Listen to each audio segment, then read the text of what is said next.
Okay, now everybody's on. I think it's running. We've got Jake on. People are saying audio's good. We're live. Nothing ever goes right to begin with. So I'm just going to leave it on this screen where everything's working. And yeah, here's the intro. So, all right, thank you guys for jumping on to Middle American Outdoors Fireside Chats. This is episode 10, I believe. And we've got my brother Jake on tonight. How's it going, Jake? It's going alive. Good. It's mid-November and we're all still hanging on. So, everybody that's on the lives, make sure you go ahead and leave your questions, comments on the topic. I try my best to keep up with looking at that while Jake or Ben or whoever else is talking. And we'd like to get you guys involved. That's the whole purpose for doing it live. And we don't just record and post a podcast every week. We like to do it live so we can get you all interacting. And then I rip off the audio and kind of clean it up and edit it down into a podcast the next day or two after that, so we can keep doing this weekly. And if you have any topics or anything that you guys can think about in the future that you'd like us to cover, we'd be happy to take those suggestions. Ben is not on this week. He is currently driving back from North Carolina, where they were out with the Veterans Creed Outdoor guys on a black bear hunt. Unfortunately, it doesn't sound like anybody in that party was able to get a black bear.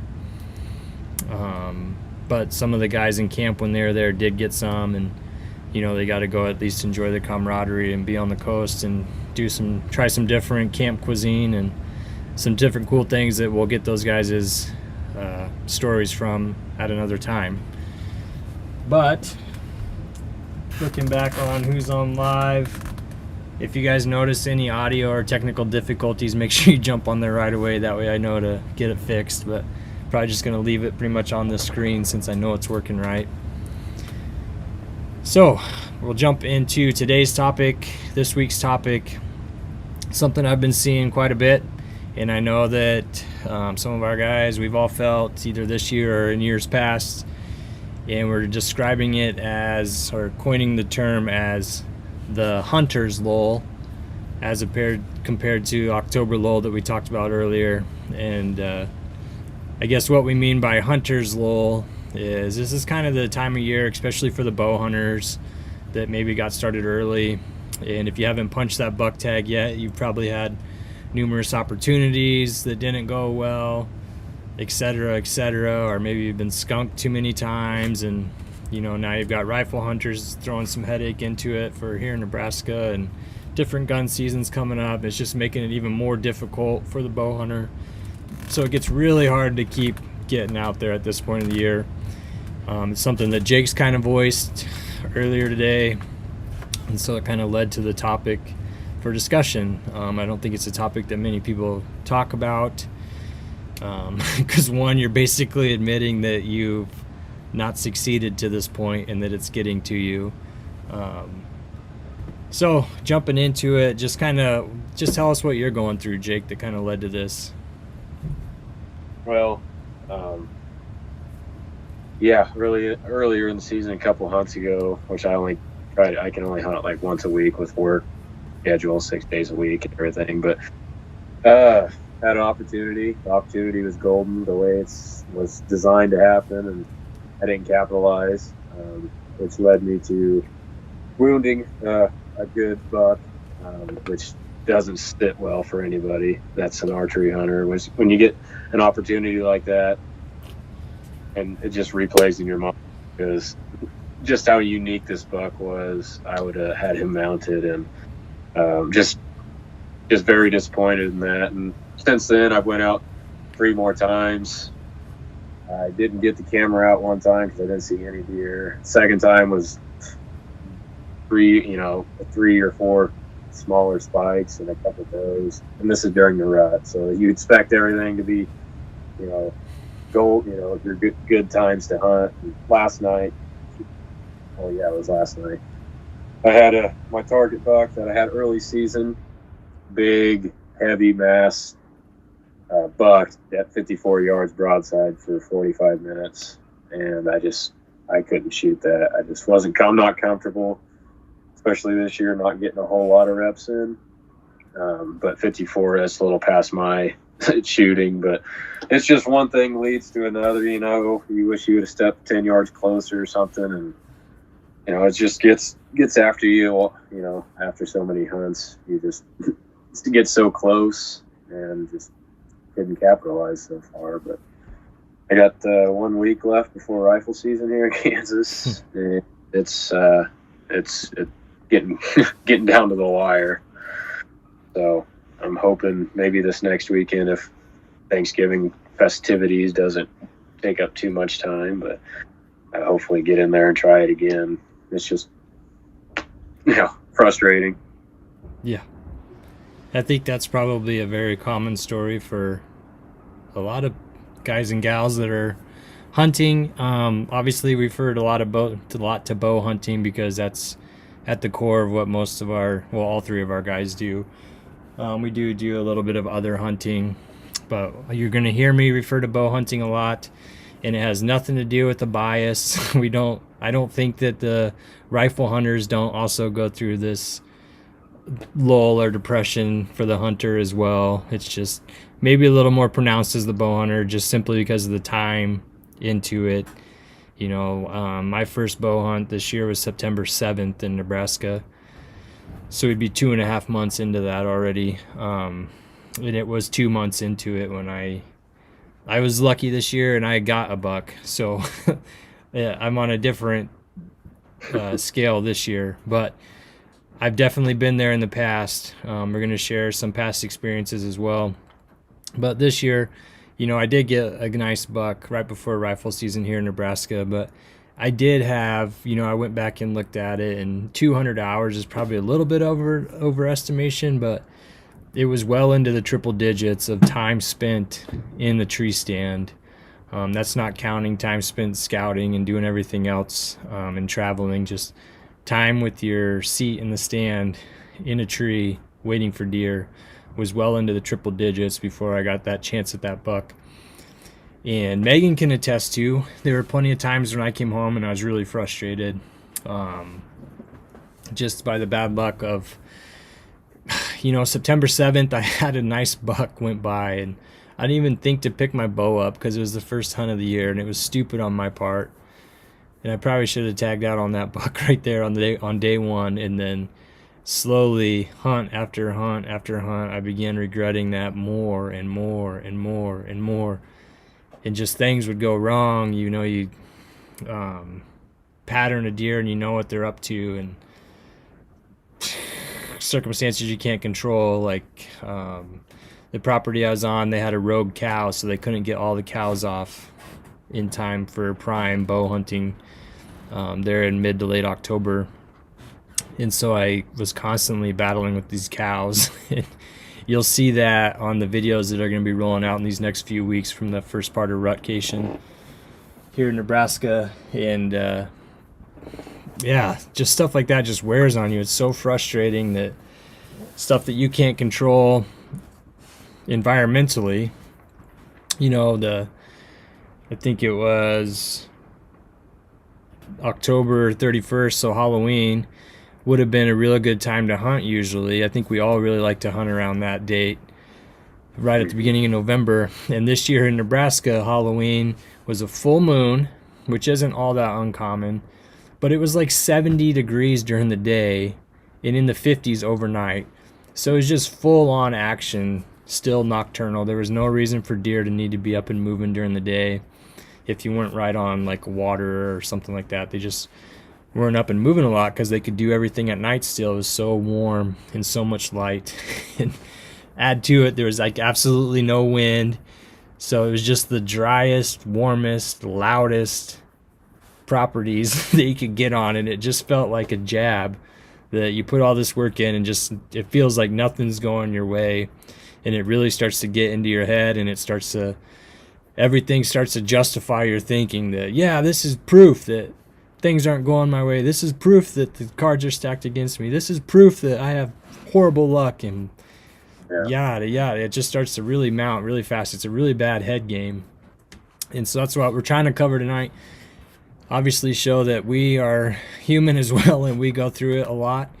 Even though we really love deer hunting and bow hunting deer, and we look forward to it all year, but it still is something that can really torment you, even in that situation.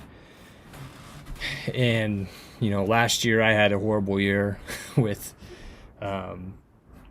tons of work in, just like this year, and missed the giant that I had my target buck, missed him at 12 yards, which we've talked about before, and missed him at 40 yards right after that because he Houdini'd the arrow.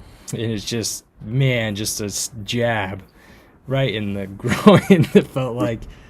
And then get back out, and I think I had another decent deer at 10 yards, and I couldn't get around a tree being on a harness. I couldn't get the pins on him to let an arrow loose.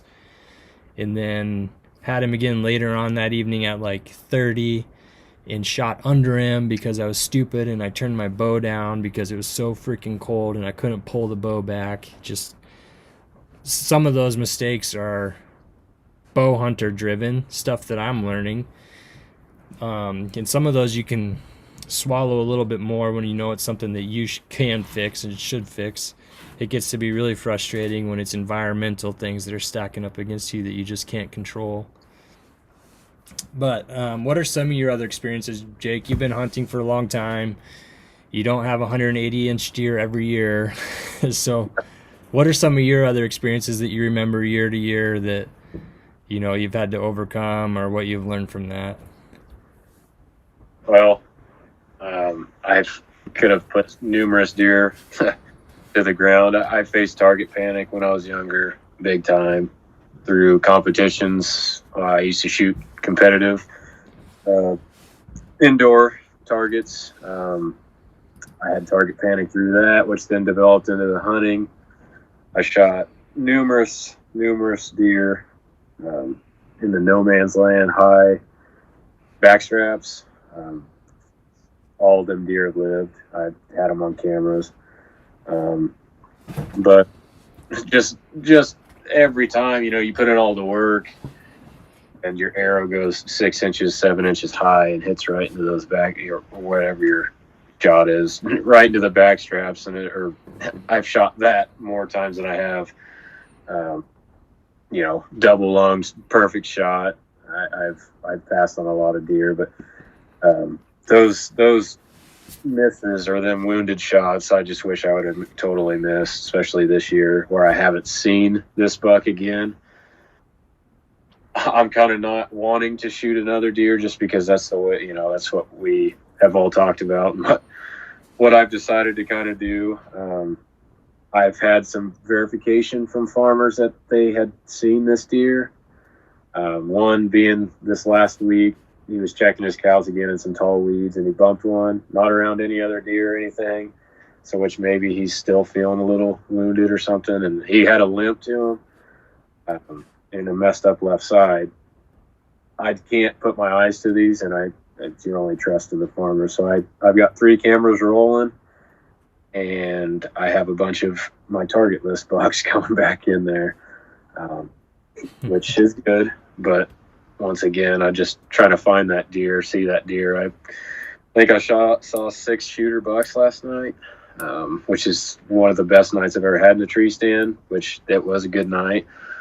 But I'm still trying to hope to find or see that deer that I messed up on. And that's just what all hunters should do. You take your loss there, and if you got a good shot on him or whatever, and like we have talked about here at Middle American Outdoors, we want to do the right thing. And we've seen some people on different shows, that hit one questionably, and then continue to shoot more. In our beliefs, I just feel like I think I might have killed that deer, just the amount of blood that I seen.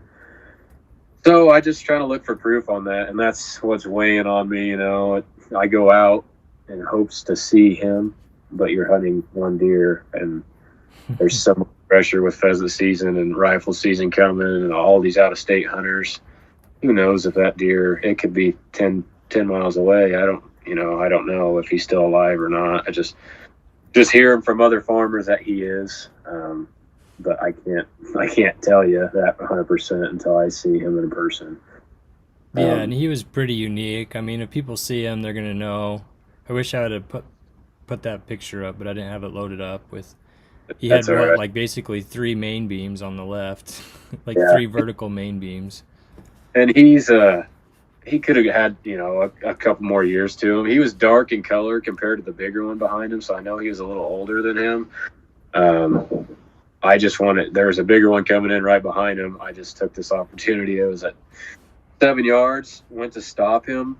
Rookie move at 7 yards when you're that close. I have all the film gear set, and he dips my arrow and kind of spins out. We'll put the footage up here once I film my depressing interview on lessons learned on that.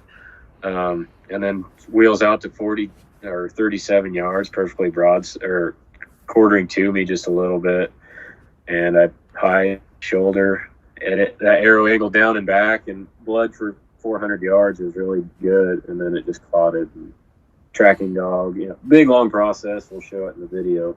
Yeah. But it's just this one deer's been getting to me quite a bit, and just everything has happened over the years in the past. You practice so much, and it happens to everybody.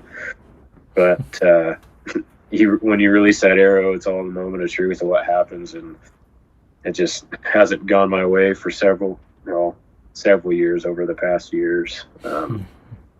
But I'll take my losses, and you just got to keep practicing. And like I said, I had target panic when I was younger. I didn't shoot a buck.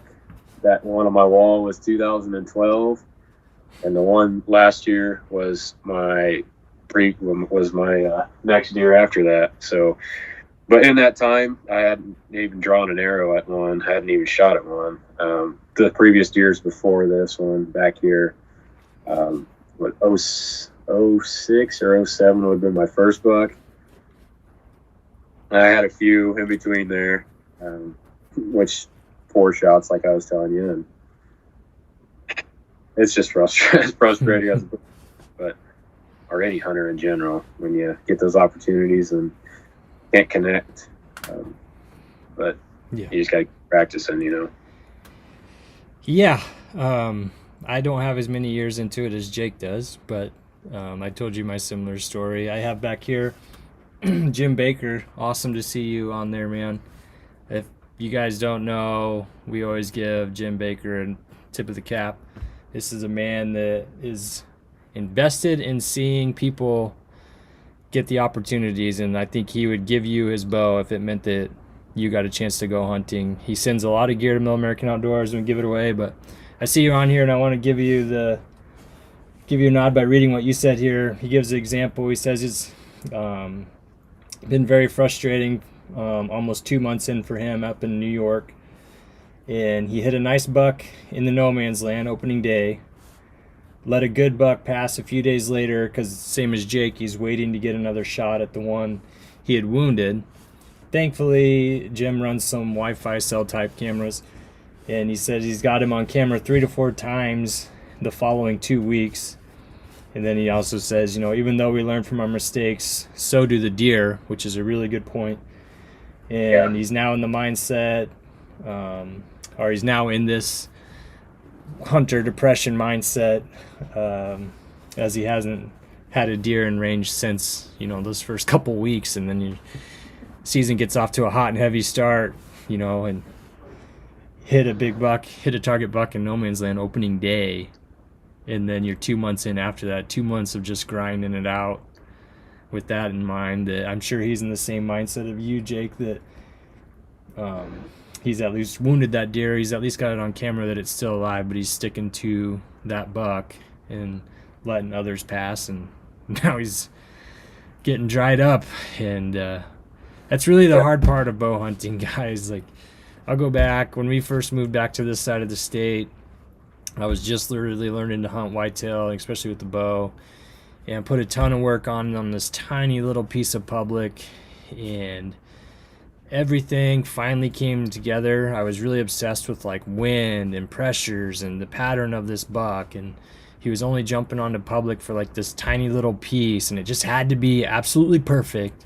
And this one day was absolutely perfect, and this is way before we were filming, and everything was coming together, and that buck was coming down the private tree line, shaking trees and like intimidating little bucks, and it was just gonna happen. It was like November 2nd, and when he's maybe 40-50 yards across the fence line, still hasn't come to jump his little corner yet, a guy on the private land rolls in on a four-wheeler with an assault rifle poaching deer. And I mean, he drives to within 20 yards of me and doesn't see me in the tree, but you know, I watched that giant target buck run out the trees the other side, and he didn't see him, thankfully. But man, I was pissed off. And that was the only opportunity I had. It was the only piece of property that I knew around here, because I'd put my entire summer into that. And as a bow hunter, it's like you are gambling on a handful of moments that, you know, you might get lucky. When you're out during the rut, you might just get lucky on any given day, anytime. But the rest of the year, you're putting everything into those handful of moments. And when it gets blown like that by something like that, a guy coming in on a four-wheeler with an assault rifle to poach deer at dusk, oh man, like I wanted to give up hunting. I wanted to quit. I think I was probably 4 or 5 years into it at that time. I had not killed a deer. I had not killed anything other than waterfowl, and like I was just floored, and I wanted to quit. Thankfully I didn't, but I really wanted to that day. Actually, I did not hunt the following year. We had our first child, which also added to it, but I did not hunt at all the following year until, I take that back, I went out in like December with the muzzle loader once or twice, but that was it, and it was totally blind into a new piece of public. But I didn't really hunt. I didn't put any time in, no trail cameras. I didn't do anything. Thought about trying to walk away from it, but just couldn't, so I was back out in 2018. And 2018, I killed my first buck and move on from there. But yeah, halfway in, we want to get into eventually some tips. We don't just want to sit here and cry. I think that this will come into the tips. It is really good. You know, this is a hobby and something that we love to do. It's not life or death. I guess for some people, they might be really dependent on that meat, and then it really is hard, but I'm blessed that I'm not in that position. You know, Jake and Ben are not in that position, so we're not wanting to downplay it. Hunting is a passion for us. It's not a life-sustaining source. So for those guys that it is a factor, my heart breaks for you even more when you have those struggles, because it's not just a hobby. It's, you need that meat, and I can't imagine going through that if that's the situation you're in. So I just don't want you all to think we're downplaying that side of hunting. We're coming at it from a hobby, a love of the sport, love of the outdoors group of people. But one of the tips then would be, when you're having these struggles, it really is good to tell the stories and decompress. Jake said, you know, we've been waiting to edit that October 18th film for a while, but he's having a hard time doing the exit interview because it is really hard, man. When I missed Huge last year, it was really hard to edit that film. But it was almost cleansing to put it out there and have it seen, and I go back and watch it and I take pointers from it, and I learned a ton. I'm thankful that I know that I didn't kill that deer. I got to see him later on trail camera, and I'm walking around at 10 a.m. the opening weekend to rifle, so he's dead. But at least I know that my arrow didn't kill him. I didn't wound him. I didn't slow him down. The coyotes didn't eat him. That part of it was better for me. But being able to talk about it, vent, you know, I vent to Megan, which I'm thankful that she listens to me vent. I know it's probably frustrating for her that I'm gone hunting anyway, and then to have me come home and cry about it, it's probably triple frustrating. But you know, I vent, and then I threaten to quit, and then I go hunt the next day. And that makes that day that, you know, you can call and say that you shot that buck and you're losing your mind, it's that much better because of all of that you've gone through. let's see. One thing I had listed here before we go into practical tips was some additional factors that can weigh into your level of disappointment, right? So if I'm hunting the public ground around here and it's just a quick trip out, quick trip back, I can do it again tomorrow. That's one thing. If you go on a destination hunt, which I have not technically done yet, I can't imagine the feeling. And that's where these practical tips hopefully are really going to come in, not only for your day-to-day local hunting, but if you get a chance to go on these destination hunts. One of our very first episodes on here was measuring experiences, not inches. And we're going to try to give you some tips to keep that in focus of the measuring the experiences, enjoying the experiences. I think it'll be really good to get Ben's reflection on the bear hunt, because as you guys all know, he's really excited to go have a chance to kill a black bear. And it doesn't sound like he ever got a chance. And he's a very positive, well-grounded guy. So I'm excited to hear his viewpoint of that in relation to this. But I think the one I think of is 2 years ago I had a muley tag out west, the same one that we're going to be trying to fill in December. And I came out there and hunted pretty hard, but it was blind. I had never been to those properties. You guys are down in Kansas, so you can't actually go up there and scout them or do anything like that. But I was out there both weekends of rifle, and I think probably 2 weekends during muzzleloader, working hard for it. I mean, get off of work on Friday afternoon and drive 7 hours to y'all's area, and then wake up bright and early and drive up into Nebraska to hunt all day, 2 days in a row, drive home late Sunday night, go to work Monday morning, 4 weekends out of 6 or something, and wasn't ever able to punch the tag. And it was incredibly frustrating. And I regret that it was so frustrating, because it was all about killing a mule deer, and it wasn't about just enjoying being out west and different style hunting and being around, Terry, or stepdad, and being around Jake, and seeing our other brother Tyler and my sister Heather and everybody that was out there. That stuff was just like a side thought. Like, it was all about that muley buck. And when that wasn't happening, everything else just didn't matter, and it sucks to have to look back on it like that. So we want to help everybody else try to avoid those things. But I do think when you go on a destination hunt, you're much more prone to go through this frustration if you allow your mind not to be right going into it. If it's about the kill, you're probably going to be really frustrated, because you're talking about time spent, money spent, all of those things that are way beyond your local hunting that add to the frustration. Yeah. Have you done anything like that, Jake? Like any kind of destination hunt? No, I honestly haven't. Which sucks. In the amount of years I've basically bow hunted Kansas. Pretty much it for bow. Don't rifle hunt much. I did some hog hunting down in Texas, which was fun, on family's property down there. Did some deer hunting. One story down there, another disappointment.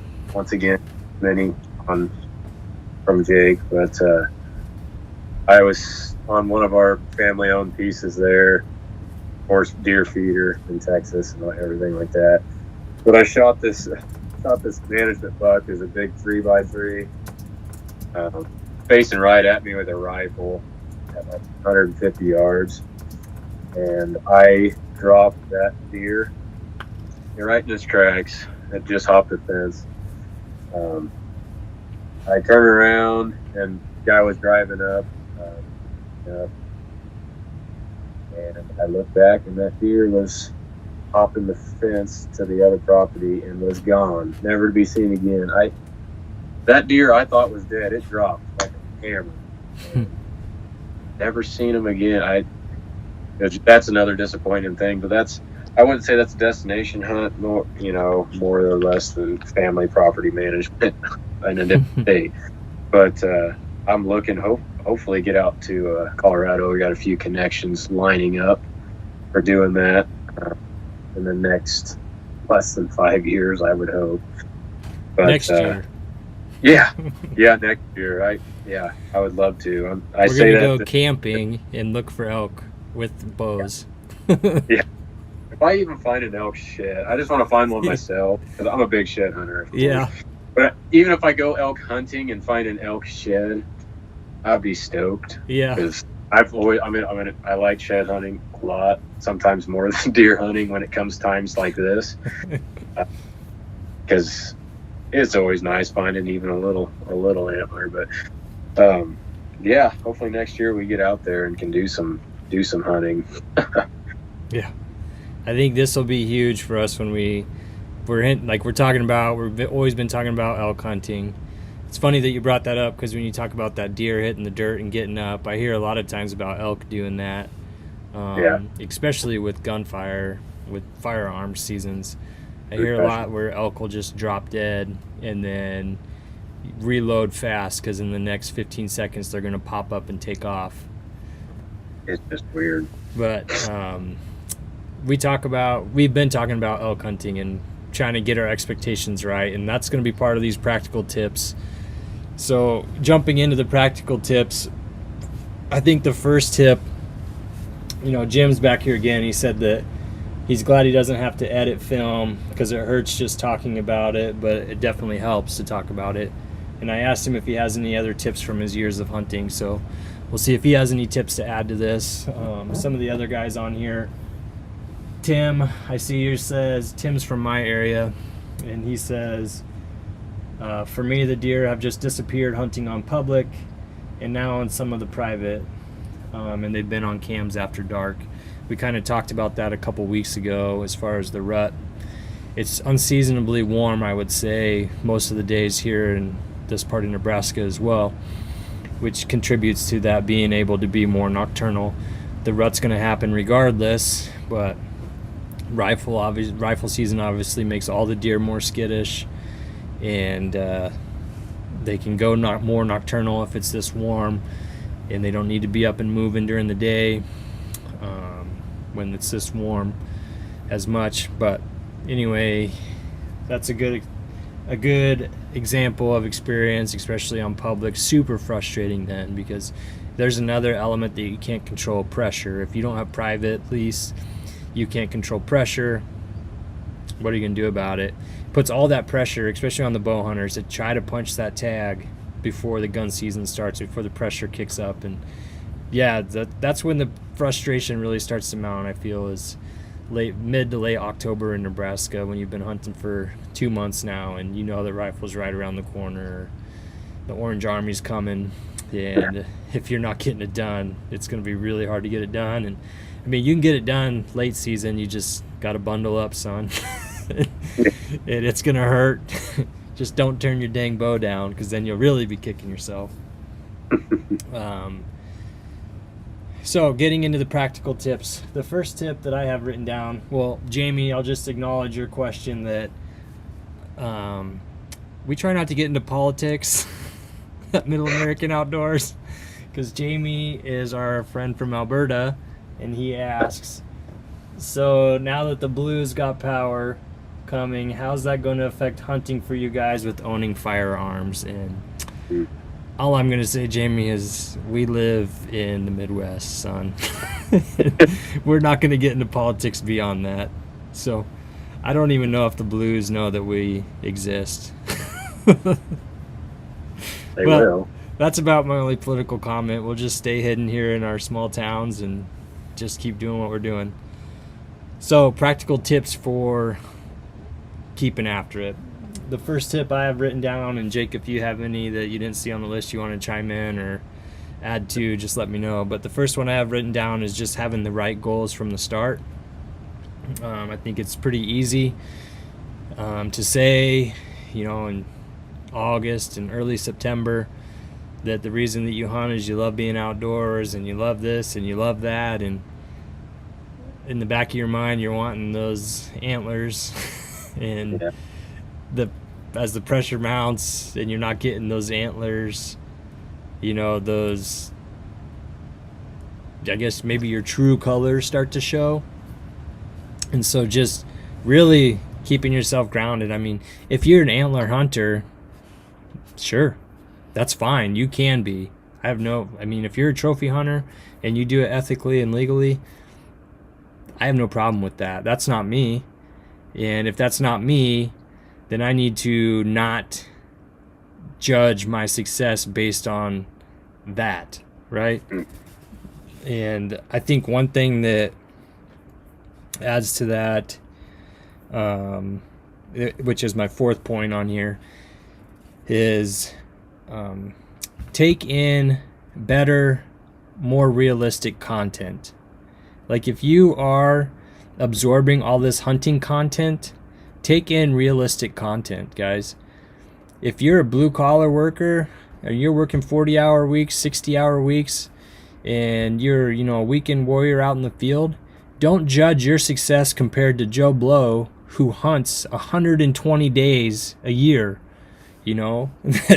goes on a 30-day hunting trip across 5 states or something. Like, that's awesome that those guys get to do that, but don't think that that's what it is. Even the guys, like the hunting public guys, it's maybe a little more realistic because they're hopping spot to spot for 3 or 4 days, and it just shows you how hard they have to work to get it done. But that's all they're doing is hunting from state to state and this, that, and they're doing editing, and that's their job for most of them. Which is awesome. It's not knocking those guys at all. It's not knocking Chris B. It's not knocking the hunting public. It's not knocking any of those guys. What they do is awesome, and I take in their content. But discern what you're taking in. Is that realistic to your hunting environment? Or is watching, Ben go out and hunt more realistic to what it's like for you? Where, he's working all week and he gets to jump out on one hunt a week or something like we do. Maybe that's a little more realistic to what you're going through. Maybe it's not, because maybe you don't have the experience that the three of us have together, and you don't have this group of guys to bounce question off of and rapidly accelerate your knowledge and game plan, because we have each other to bounce questions off of. If that's not you, recognize that my standards need to be much more realistic. Do you have experience with that? What do you think about that, Jake? I totally agree with you about the taking in what you're, you want to verify your goals before season, and kind of when you're taking in content and reading all this stuff, you kind of want to see where they're coming from on their side of things. Like you were saying, some of these guys don't have a job, which is awesome. It'd be awesome to do a hobby as your job all the time. That's fantastic. But as us guys, I'll include myself in that, work 6 days a week, 60 hours, mostly 55 to 60 hours. You take advantage of the time that you have. I'm definitely not a trophy hunter by no means. I've had my opportunities and stuff like that. It'd be nice to shoot a big buck. That's everybody's kind of, hopes, to get a 200-inch deer. That's insane. But reality is it happens a lot less than what you see on people posting on YouTube and stuff like that, where they're only posting their kills, where it seems like they kill every time, or they harvest an animal every single take, which, not knocking on the hunting public or anything. They got a bunch of group of guys, but they have such a success rate out there, and every single, all of them guys they got a lot of experience, and they know what they're doing there, and they do a good job at their job hobby. But watching that, for me, I'm like, I go out a couple times, I might see 2 deer or whatever, it's just gets my hopes up quite a bit, especially if you're a younger hunter and you watch that, you without the experience, you expect so much more. But yeah, set your goals at the beginning of the year. And like you said earlier, you passed a deer the first day and didn't pick up your bow. For me, I've always told myself, don't pass a deer you'd shoot on the last day, something like that. I can't remember exactly how it goes, but that's what I think of it. And I didn't. This year I looked at that deer and instantly my heart began to race just because it was such a unique deer. Some guys would have passed that. Maybe he could have grown a little more. Maybe he could have turned into a freak. But where I'm at with the pressure is high around my parts, just from out-of-state hunters.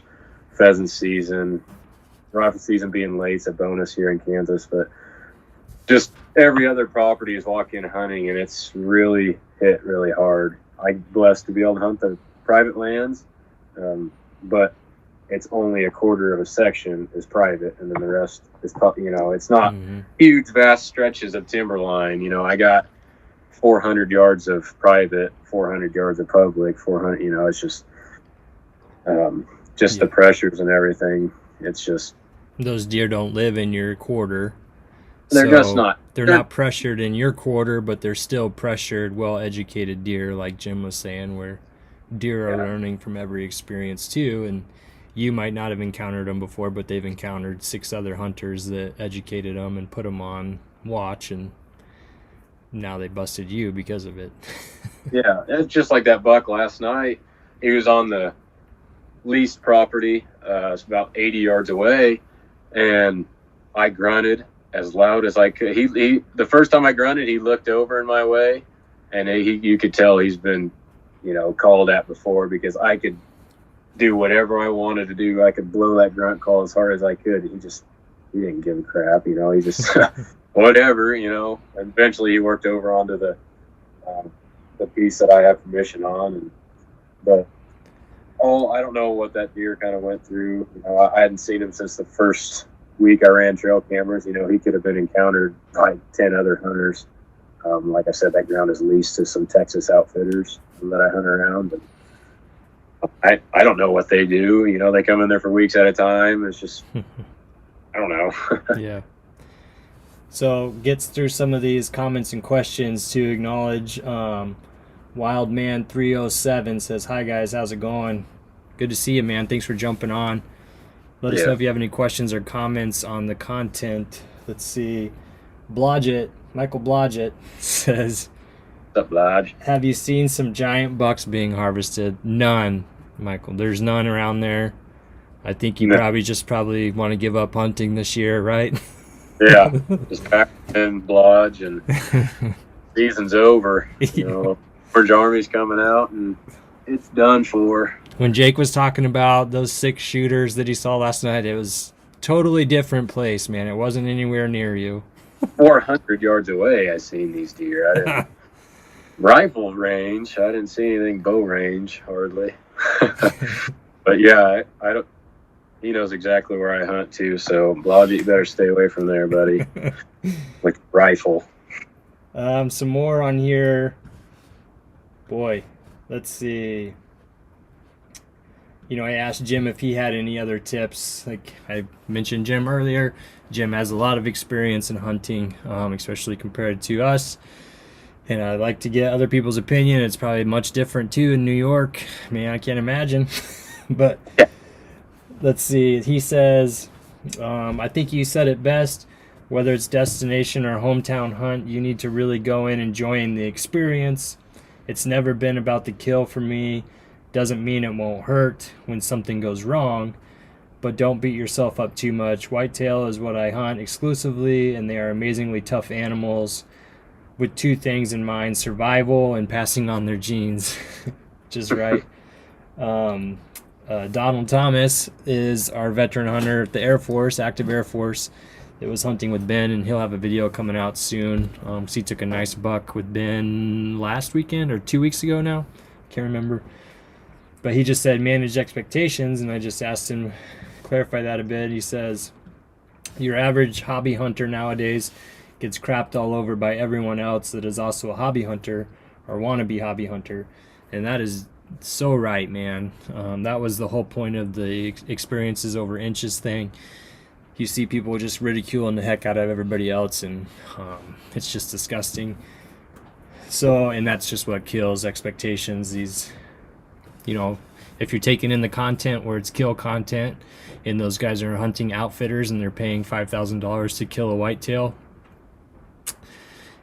yeah, even if it's free range, they've got a guide and everything else. Like, if that's your expectation when you go hunt public land on an 80-acre piece after rifle season, then you're gonna be disappointed. It's not realistic. And to take, if I look at Michigan as a great example, if somebody kills a 120-inch deer in Michigan, it's just like those guys are through the roof because they don't hardly ever get to see one. And then you look at a guy like Ben or even Jake, and they see a 120-inch whitetail almost every time they go out. So if they ridicule that guy in Michigan, they have no freaking idea what it's like to hunt with 400,000 bow hunters in your state. Nebraska and Kansas, I think, are in like the 10 or 20,000 range, maybe. So to have 20 to 40 times as many bow hunters in your state in thick timber, it's crazy. And then let's see, Don also says, everyone would like to think they are the next Drury, exactly, in the hunting public group, but your average hunter that makes up the majority of the hunter population doesn't have the kind of time or resources available exactly. If you're a blue collar hunter, then doesn't mean that you can't kill a 180-inch whitetail.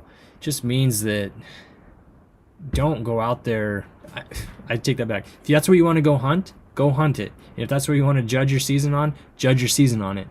That's fine. I would caution against it. That's not what we judge our season on.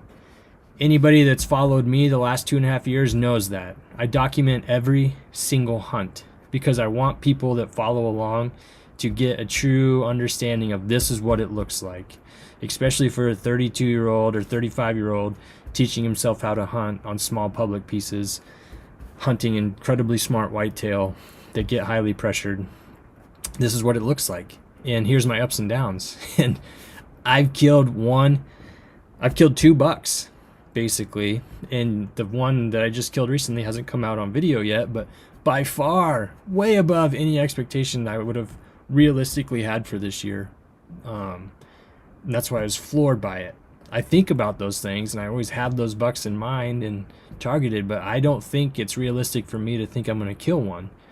And so when a plan comes together and I get to kill one, it's just like I'm through the roof because of it.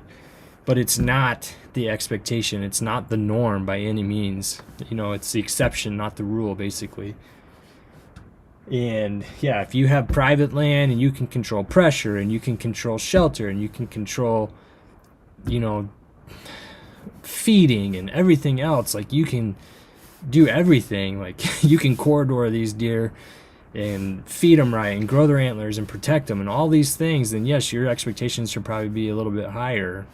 And that's what he's talking about with the Druries. And again, when we use people's names, we're not targeting them by any means. We'll never want to be somebody that builds ourselves up by tearing other groups down. We're just saying that their expectations are different because their scenario and their what they're doing is different. Like Jake was mentioning hunting public again, that's 8 to 10 dang good whitetail bow hunters.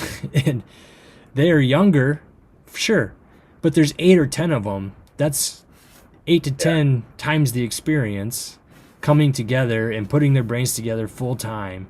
And those deer don't stand a chance once they get going. That's great. That's the benefit of that kind of environment that they have. And realize that they built it. They didn't fall into it. They didn't inherit it. They've earned that for sure. Don also says, so when someone tosses up their 2 to 3-year-old nice little 8-point, if they get shot down for shooting it, should have let him go another year.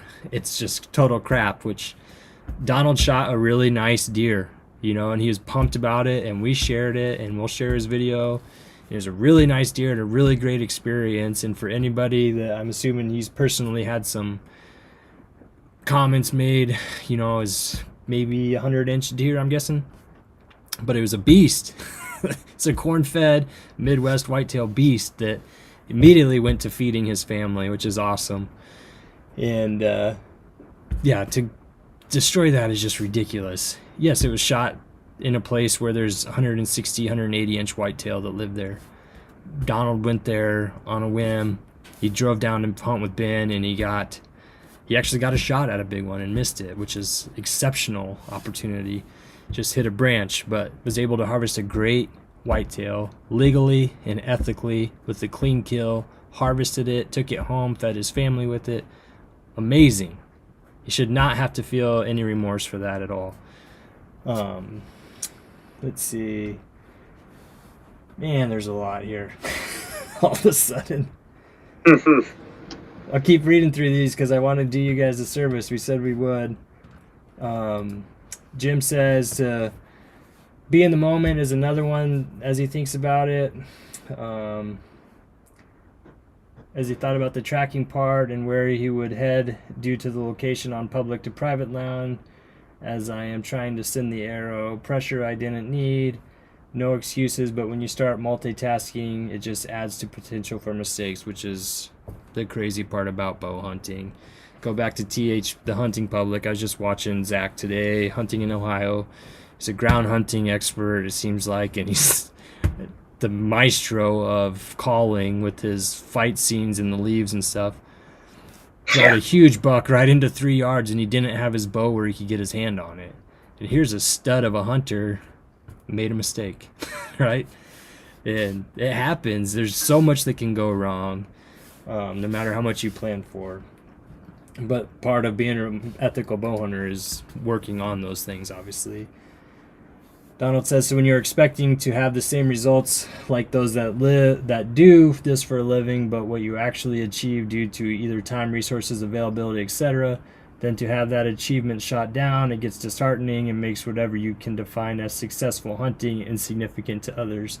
My advice, if you're in a message board that does that, leave. You're not going to change those people. Leave. Don't post there, just leave. There's tons of encouraging messaging boards out there. Invest in those. Invest in people that want to invest into growing this stuff, and don't try to turn the trolls.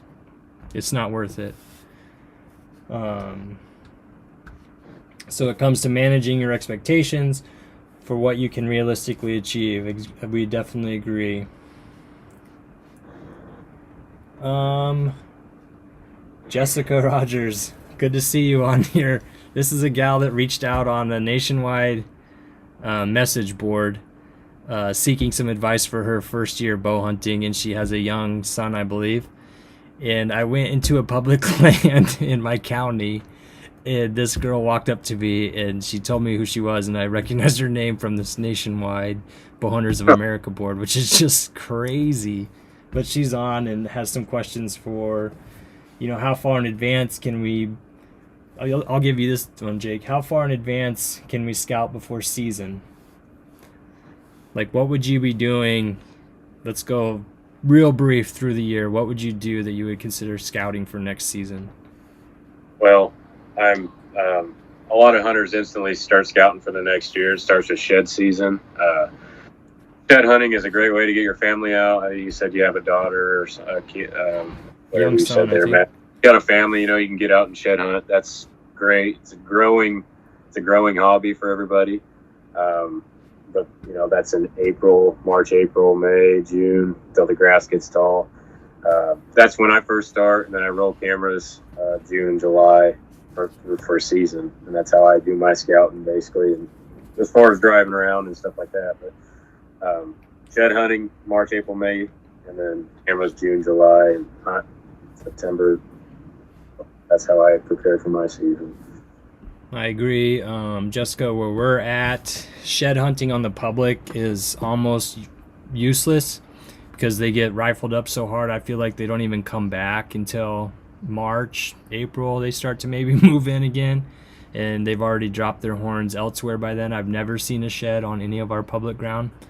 However, I would get in there as soon as possible. I mean, Megan and I, we take the dogs or some of the kids, and we get out in February and March, and we walk these public lands anyway. If you come across a shed, that's great. But you're still doing late season scouting, post-season scouting. You can see game trails. If they're heavy use game trails, they're probably going to be active trails the next year. if you ran trail cameras and you check the cameras and you can get out there and see, you know, where they were interacting with those cameras, you might find sheds. You can target a public piece and just get to know that public piece like the back of your hand, so you can get in and out of it with good access routes and stuff when it doesn't matter if you're bumping deer as much, stuff like that. And as you learn that, like, you know, these river deer like to bed in the thick willows or something like that, you might start to be able to identify thick willows, or you might be able to identify red oaks and white oaks and different stuff like that you can do during the off season that's really going to pay off the next year. And you can do that all year long. You can start running cameras as early as you want to. You can watch them grow their horns all through the summer, any of that stuff. It's just learning how to discern that information that you want to put time into as well. Let's see. Speaking of that, Matt, public ground in Nebraska, you don't have any dates you have to abide by to get stands in, cameras out, anything like that. Yeah, you cut out big time, but I think you're saying in public ground, do we have rules on it? Yeah, like you can get in your tree stands, your cameras. As far as Kansas, is September 1st. You have to have them in and out by the last day of season. Yeah, don't quote me on it, but I'm pretty sure it's 7 days before and 7 days after for putting stands in, and you're supposed to have steel plates with your names on them, I think is something that I read at one point. What about cameras? I think you can put cameras out there all year long, as far as I know. There's some regulations on like when you can have dogs out on public lands, on some of the public lands, especially ones that get cattle put on them and stuff, which is really crappy. Like, I don't think you can have dogs on public lands basically during a lot of the summer months. You just have to look. I don't know. In Iowa, you have the walk-in hunting areas that for different game, but I don't know if you have as many different variations of public land as we do here, like with wildlife management area and state recreation areas and open hunting areas and CRP areas, and yeah, you guys got a lot. It's a pain in the butt. You just have to really look, and if you don't know, call your local information, and just make sure you know you're on the right side of the law for doing that stuff. Let's see, jumping over to YouTube. Alex is on. He says, "Hey, sorry I'm late. I was hoping to get here earlier. Good to see you, man." And then he just chimed in that May 1st through July 31st, no dogs on public land. I'm going to take his word for it. I'm not sure that applies to every single piece, because like I said, there's such a variation of what the different public lands are tagged as in Nebraska. There's not just public land and private land. There's 6 or 7 categories. You know, there's wetlands, and there's open fields and waters, and there's open hunting area, and it's crazy. You just have to look it up and make sure you know, and look it up every year because it might change. Oh yeah. Jim says it doesn't have to be a buck.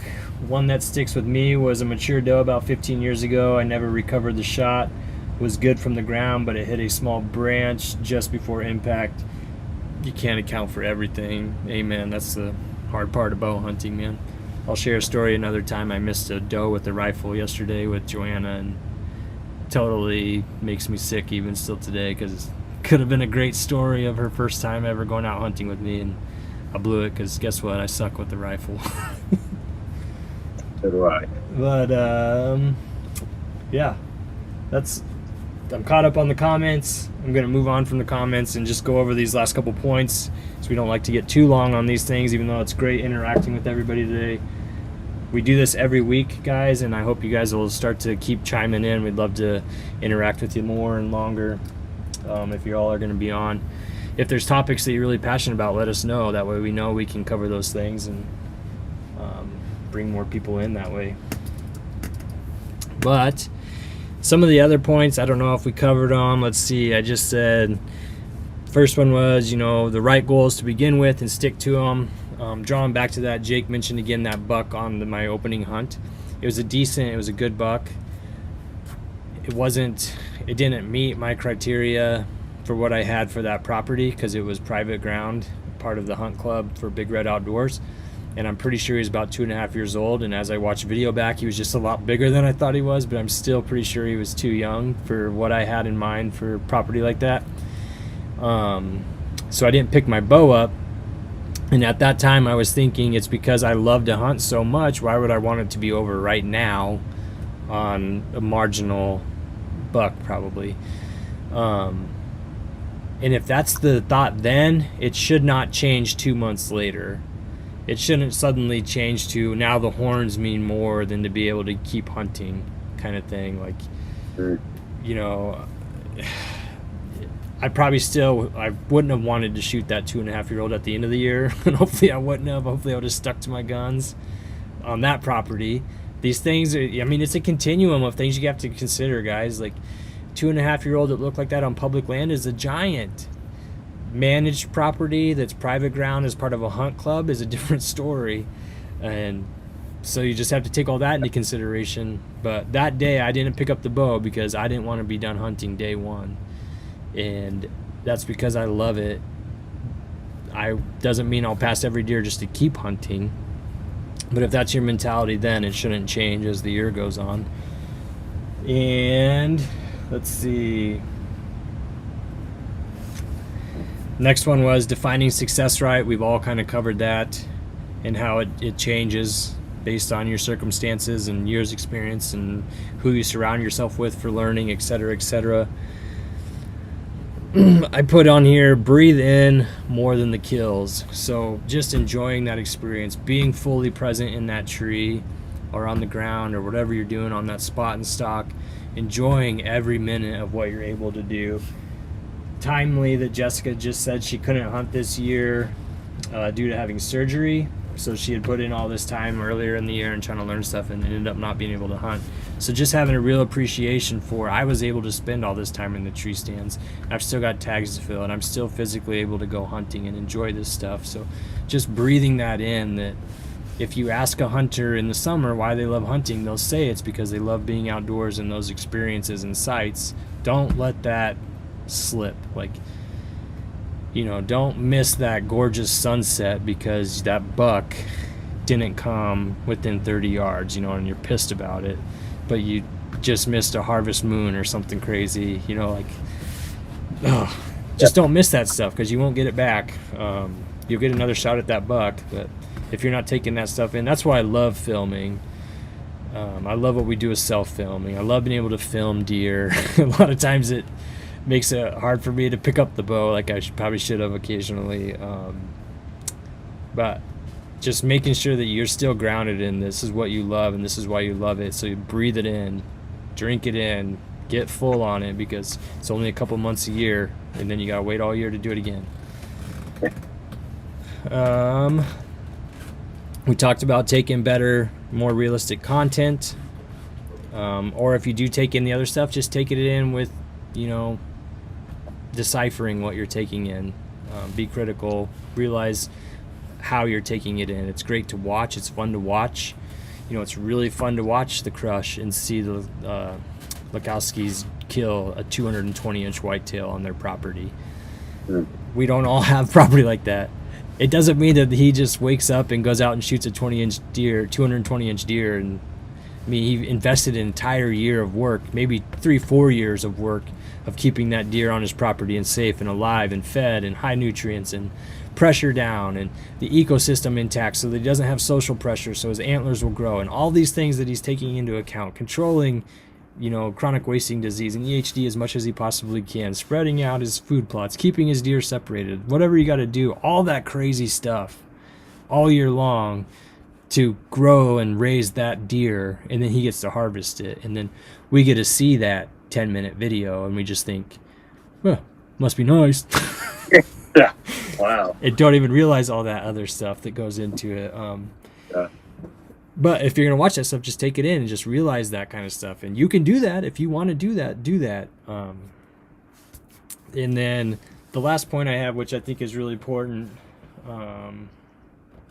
Nice to see you, Jeremiah. He says, I hope to fill 3 tags. Got a hunt coming up inside a Nebraska State Park. Get out there, man. Keep persevering. It's going to be tough now that rifles passed, but hopefully you can get out with the smoke pole or something in December, whatever you're doing, just good luck out there, man. Keep plugging away. And then Alex says, if you make hunting about the kill, you take all the fun out of it. Couldn't agree more, man. You're not going to hear us argue with that. The last point I had, and we'll close on it because we're starting to get a little long, is celebrating your success, yours and others. Celebrating your buddies taking down a deer and going out and helping them get it, or going and having a beverage and helping them butcher it, or whatever it is. Just that's another, just like the breathing in and drinking in the environment. Drink in that success. Love that moment. Like, Jake, you shot that huge muley in 2012 or 13. You're like, what, 15 years old? Yeah. And you probably thought you're going to do that every year for the rest of your life. Yeah. And here it is 7-8 years later, and you haven't been able to, and now you're starting to realize like how much that moment really meant, and thankfully for me, that buck I shot a couple weeks ago, I'm 8 years into that moment. And so I really celebrated and like tried to drink that in. Just remember that, when I killed a buck 2 years ago, I started to think, well, now I've got it figured out. I'm going to do this every time I go out. There's no more of this. And then fast forward 2 years to the next buck kill, because a lot of heartbreak in there and a lot of learning happened. But really enjoying and celebrating, keeping those memories, taking that meat home, enjoying that meat, whatever it is, just really enjoying it with your buddies. And if you're posting on social media, and like I said, and if you're posted on some site and they want to berate you, belittle you, my 8 point that I shot 2 weeks ago is a giant for me, and pretty sure he's old. We'll find out eventually. And just a crazy hunt, and you guys will see the story later, but it's just a crazy hunt. And to get that deer that I was targeting on that hunt and that setup is the whole story. So when I post the picture, somebody might see a 130-inch 8 point and be like, it's not even B&C. It's not even a booner. What's it matter? What are you so pumped about? Whatever. Oh, you think Winston loves you? No. Look at this deer. Like stupid crap like that. They don't know crap. And if you're in a place that's like that, leave. Just leave, man, and go find some place that people are going to support you, and bring it here. Let us show it off for you. We'll definitely support you. We love it. Yeah, I could go on, man, for real. But any closing remarks from you, Jake? Well, no, not really, other than if everybody's faced what I faced this year, you just got to keep hunting, or, just keep getting out there if you can. Like I said, Kansas rifle starts here pretty in the next couple of weeks. Pheasant season's still going on, but you still got to get out there. And I had, like I said, the best hunt for probably the past couple of years, best hunt I've had last night. Nothing came into range, just the sightings and everything. And it's crazy because everything's so pressured around there. I don't know what exactly brought them all in there that night, but just got to keep hunting to get them experiences. And I've seen a lot. I seen badgers last night, seen a couple coyotes chasing a whitetail doe. I just seen a lot more than just the deer. It was just nice getting out there, and good weather, and just get out there and stay positive, which I'm kind of getting there from my mistakes. But just stay positive. I encourage everybody to. Yeah, I think that's the best medicine, is to get right back out there and refocus your brain. You can hear Jake's, perspective on it even change, where he's had a rough year, but he's able to appreciate he was out there yesterday. And if he just sat home moping because he didn't get that buck that he shot at a month ago, then he doesn't get that experience last night. He doesn't get that recharge of, oh yeah, this is why we're out here to begin with. Like, the big buck at the end is just a bonus if it does happen. Cool, man. Well, we really appreciate everybody jumping on. It's awesome to see everybody. I hope you guys will start coming on weekly. We'd love to see you on there more. Let us know topics you want to see. And thanks for coming on, Jake. We'll get off here and see you guys next week. Yeah. All right.